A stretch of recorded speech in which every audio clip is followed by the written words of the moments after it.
Hello everyone, in today's video I will show you how to scan a code at a McDonald's kiosk. First, open the McDonald's app on your phone. Once the app is open, navigate to the section called Rewards and Offers. In this section, you will see your QR code.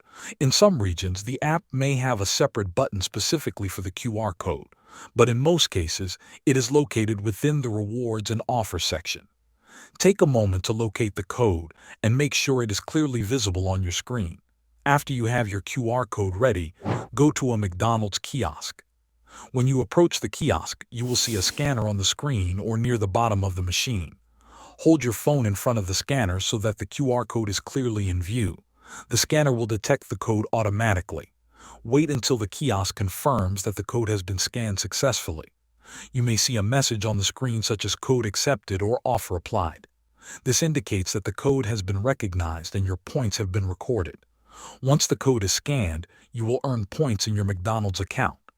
These points can later be redeemed to get free food items or other rewards available through the app. You can then proceed to place your order on the kiosk like usual.